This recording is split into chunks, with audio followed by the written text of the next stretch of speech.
Welcome friends, Narayan Ghosh education চ্যানেলে তোমাদের আবার একবার স্বাগতম। তো বন্ধুরা, যারা 2025 সালে মাধ্যমিক পরীক্ষা দেবে তাদের জন্য নিয়ে চলে এসেছি আজকের 10 নম্বরের একটা প্রবন্ধ রচনা। তো আজকের রচনা বাংলা ঋতু বৈচিত্র্য।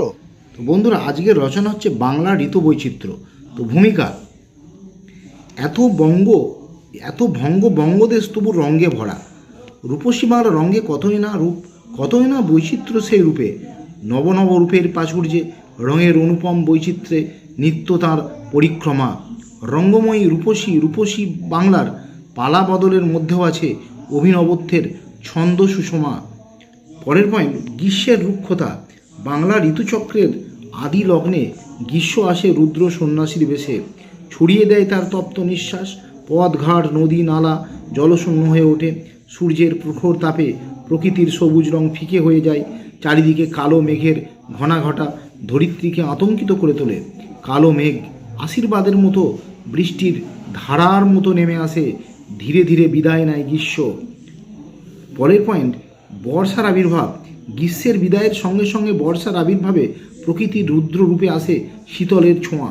নদী নালা খাল বিল জল ভরে যায় বর্ষার নবীন জলধারার স্পর্শে। প্রকৃতি সবুজের সমারোহে সেজে ওঠে। কেতকী, কামিনী, টগর, রজনীগন্ধা প্রভৃতি সুগন্ধ ফুল প্রকৃতিকে উৎফুল্ল করে তোলে।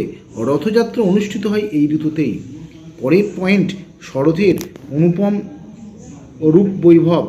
বিদায় লগ্নে বর্ষা ডাক দিয়ে যায় শরৎকে। শরতের আবির্ভাবের সঙ্গে সঙ্গে প্রকৃতি এক অপরূপ সাজে সজ্জিত হয়ে ওঠে।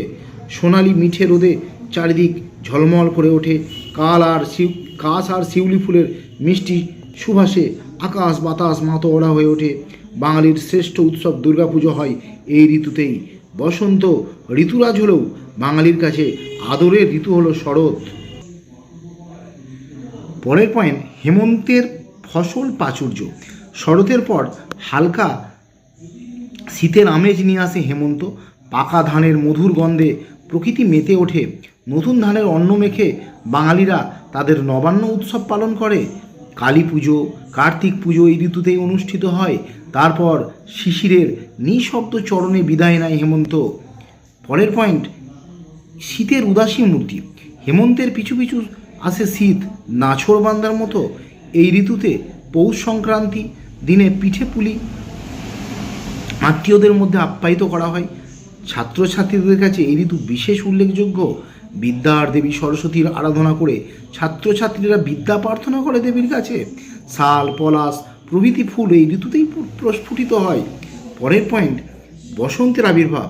শীতের বিদায়ের সঙ্গে সঙ্গে আবির্ভাব ঘটে ঋতুনাট্যের শেষ শিল্পী ঋতুরাজ বসন্তের।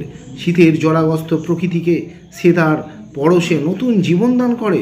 রিক্ত শাখায় শাখায় দেখা দেয় নব কিশলয়ের প্রাণ হিল্লোল। চির যৌবনের দূত বসন্ত তার মায়াবী রূপের জাদুতে প্রকৃতিকে রাঙিয়ে তোলে। হোলি উৎসবে সকল বাঙালি নানা রঙে সেজে ওঠে। তাই তো কবিকণ্ঠ উচ্চারিত হয়: বীরব হৃদয় দোলায় দোলা, এসো হে এসো হে এসো আমার বসন্ত এসো। শেষ পয়েন্ট হচ্ছে উপসংহার। আমাদের এই বাংলা তার বর্ণ, গন্ধ ও সঙ্গীতের জাদুতে শুধু প্রকৃতিকেই প্রভাবিত করে না, বাঙালির মনকেও তার জোয়ারের ভাসিয়ে নিয়ে যায়। তার এই ঋতু বৈচিত্র্যের মধ্যে আছে সুখ দুঃখ আনন্দ বেদনার কত ভাঙা গড়ার ইতিহাস। রূপসী বাংলার এই পরিবর্তনশীল রূপ দেখে রবীন্দ্রনাথ বলেছেন: ঋতুর দল নাচিয়া চলে, ভরিয়া ডাল ফুলে ও ফলে, নিত্য লোল চরণ তলে মুক্তি পায় ধরা, ছন্দে মেথে যৌবনতে রাঙিয়ে ওঠে জড়া। তো বন্ধুরা, এই ছিল আজকের ভিডিও। ভালো লাগলে অবশ্যই লাইক করবেন এবং শেয়ার করবেন। যারা নতুন তারা অবশ্যই চ্যানেলটি সাবস্ক্রাইব করে সঙ্গে থাকবে। বাই।